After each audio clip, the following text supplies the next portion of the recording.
2026-এর যে বিধানসভা নির্বাচনের প্রস্তুতি এবং তার যে চ্যালেঞ্জ, সেটা আজ তৃণমূল কংগ্রেসের 21শে জুলাইয়ের মঞ্চ থেকেই কিন্তু তৃণমূল নেত্রী ছুড়ে দেবেন। অর্থাৎ 2026 সালে তৃণমূলের সামনে যে চ্যালেঞ্জ জয়লাভের, সেই চ্যালেঞ্জ কিভাবে মোকাবিলা করতে হবে, তৃণমূল কংগ্রেসকে বিভিন্ন বিষয়, বিভিন্ন ইস্যু কিন্তু এবার মোকাবিলা করতে হবে 2026-এর বিধানসভা নির্বাচনে। কারণ এমন কিছু ঘটনা ঘটেছে তৃণমূল কংগ্রেস 2011 সালে ক্ষমতায় আসার পরে, সেই ঘটনাগুলো কিন্তু মোকাবিলা এবার তৃণমূলকে করতে হবে। দ্বিতীয়ত, মমতা ব্যানার্জি আজকে কী কী বিষয় তুলে ধরতে পারেন, সেটাও আমি আজকের এই ভিডিওতেই আলোচনা করব।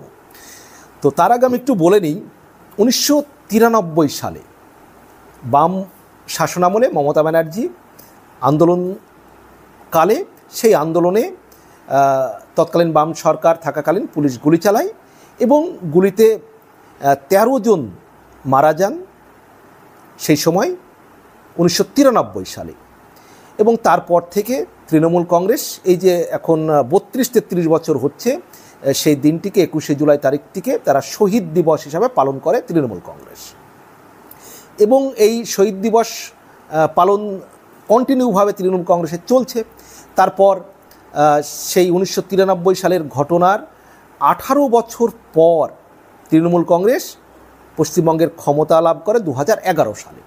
এবং 2011 সালে ক্ষমতায় আসলেও কিন্তু কন্টিনিউ চলছে এই 21শে জুলাই যে শহীদ দিবস। এবং এই শহীদ দিবসকে কেন্দ্র করে তৃণমূল কংগ্রেসের কর্মীদের মধ্যে একটা বাঁধ ভাঙা উচ্ছ্বাস লক্ষ্য করা যায়। এবং এখানে তৃণমূল কংগ্রেসের মূল নেতা কর্মীরা বক্তব্য দেন। সেখানে 1993 সালে যারা শহীদ হয়েছেন তাদেরকে স্মরণ করেন।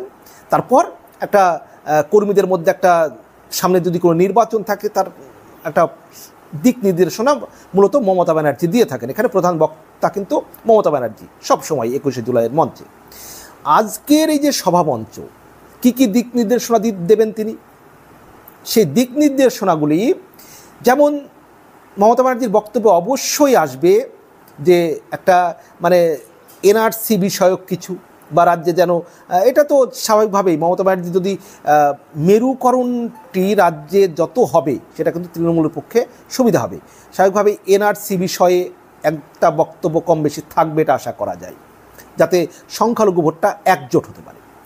দ্বিতীয় আর একটা দিক থাকবে যে ভিন রাজ্যে, পশ্চিমবঙ্গের বাইরে গিয়ে বাংলা ভাষাভাষী যে সমস্ত পরিযায়ী শ্রমিক বলুন বা বাংলার যে মানুষ যারা বাংলায় কথা বলেন, বিভিন্ন বিজেপি শাসিত রাজ্যে গিয়ে তারা কিন্তু হেনস্থার শিকার হচ্ছেন।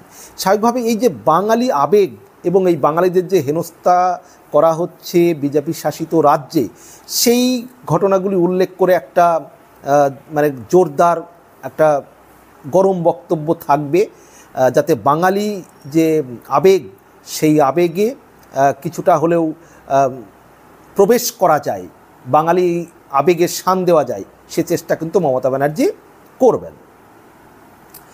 তৃতীয় আরেকটা দিক অবশ্যই মমতা ব্যানার্জি তুলে ধরবে বিজেপির বিরুদ্ধে, যে কেন্দ্রের বঞ্চনা, কেন্দ্র যে রাজ্যকে আবাস যোজনার টাকা আটকে দেওয়া, 100 দিনের কাজের টাকা আটকে দেওয়া, এই বিষয়গুলি কিন্তু তিনি তুলে ধরবেন। চতুর্থত, কেন্দ্রীয় এজেন্সি দিয়ে বিভিন্নভাবে তৃণমূলকে হেনস্থা করা হচ্ছে, ইডি সিবিআই সেগুলি বিজেপির কথা মতো চলছে, রাজ্যে বিজেপি একটা অশান্তি ক্রিয়েট করার চেষ্টা করছে, কেন্দ্রীয় বিজেপির ইশারায় ইডি সিবিআই তাদের নেতা কর্মীদের বিভিন্নভাবে হেনস্থা করার চেষ্টা করছে। এই বিষয়গুলি কিন্তু মমতা ব্যানার্জি তার বক্তব্যে রাখবেন। এবং পঞ্চম, যেটা ইম্পর্টেন্ট যে বিষয়টি রাখার সম্ভাবনা রয়েছে, যেহেতু যখন আমি ভিডিওটি করছি সকালবেলা 21শে জুলাই সভামঞ্চ লোকজন গিয়েছে, কিন্তু মূল যারা বক্তা বা প্রধান যারা বক্তা তারা কেউ বক্তব্য দেননি। কিন্তু আমি মমতা ব্যানার্জি কী ধরনের বক্তব্য দিতে পারে সেই সম্ভাবনাটা আমি বলছি। তিনি কর্মীদের মধ্যে যে দলাদলি বিভিন্ন গোষ্ঠী, সে বিষয়ে একটা কড়া বার্তা দিতে পারেন, যে একজোট হয়ে প্রত্যেককে লড়াই করতে হবে সামনে বিধানসভা নির্বাচনে। প্রার্থী যেই থাকবে হয়তো মানে তার হয়েই ভোট করতে হবে, রাজ্যের যেই প্রার্থী হোক, যেন কোনোরূপ গোষ্ঠীদ্বন্দ্ব না হয়, একজোট হয়ে কাঁধে কাঁধ মিলিয়ে সবাইকে কাজ করতে হবে, একটা কড়া বার্তা। এবং তৃণমূল নেতৃত্বকে বিভিন্নভাবে যারা বিভিন্ন দুর্নীতি অপকর্মের সঙ্গে যুক্ত হয়ে যাচ্ছেন তাদের প্রতি একটা কঠোর বার্তা কিন্তু তৃণমূল নেত্রী দিতে পারেন।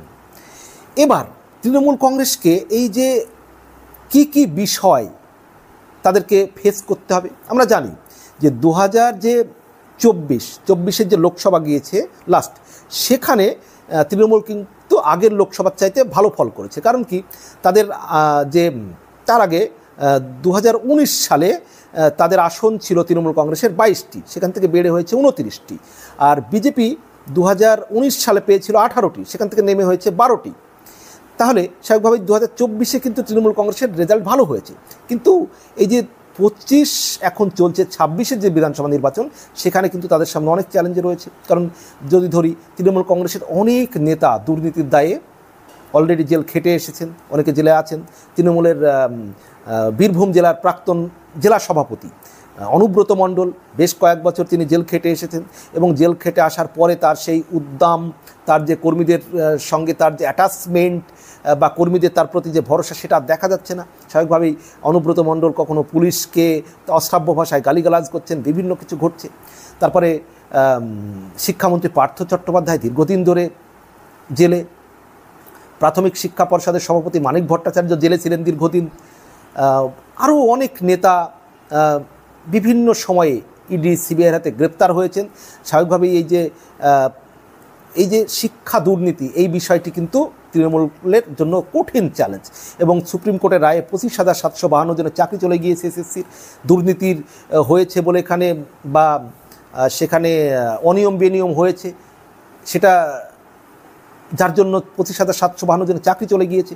এই যে শিক্ষকদের চাকরি চলে গিয়েছে, দুর্নীতি, এই বিষয়টি কিন্তু 2024-এর বিধানসভা নির্বাচনে তৃণমূল কংগ্রেসকে একটা বিশাল ধাক্কা দিতে পারে, বা চ্যালেঞ্জ, তৃণমূলের জন্য একটা বড় চ্যালেঞ্জ।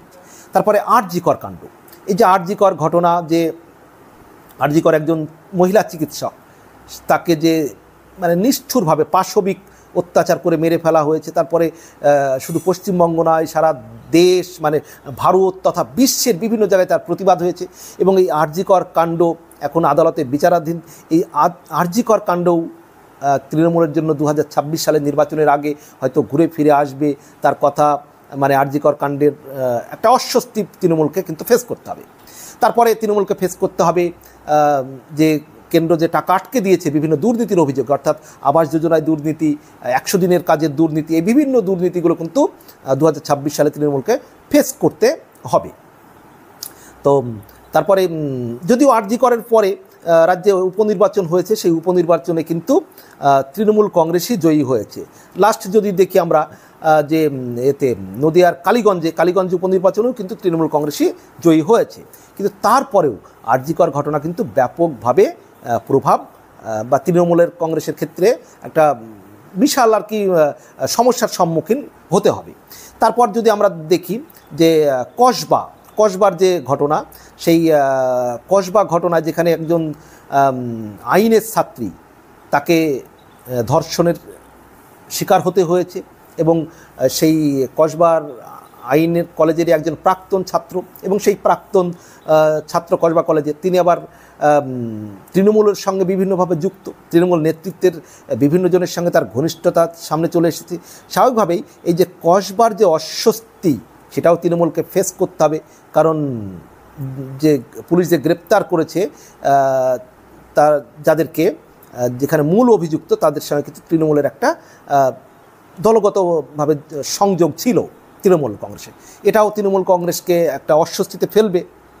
এখন এই পরিস্থিতিতে তৃণমূলের জন্য কিন্তু এবারের 21-এর নির্বাচন, মানে যে 21শে জুলাই 2025-এর যে 21শে জুলাই 2026-এর বিধানসভা নির্বাচনের আগে, সেটা কিন্তু একটা কঠিন চ্যালেঞ্জ। এবং মমতা ব্যানার্জি বরাবর সেই চ্যালেঞ্জকে মোকাবেলায় তো তিনি দক্ষ।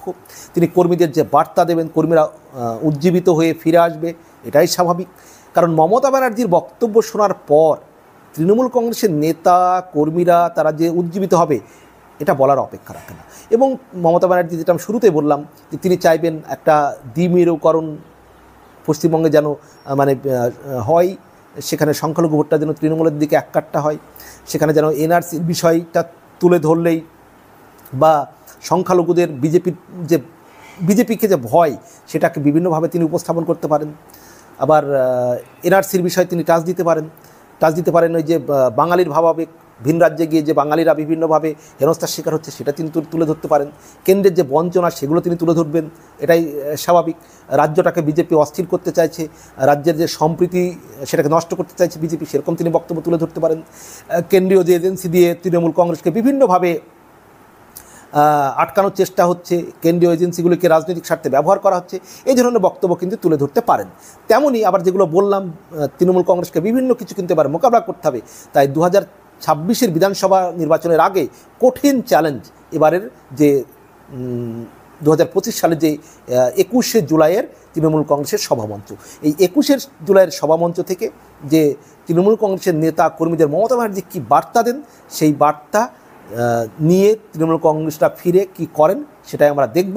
তো এবারকার 21শে জুলাই কিন্তু তৃণমূলের জন্য কঠিন চ্যালেঞ্জের, এটাই আপাত দৃষ্টিতে মনে হচ্ছে। প্রিয় বন্ধুরা, এই বিষয়ে আপনাদের কি মতামত রয়েছে অবশ্যই জানাবেন।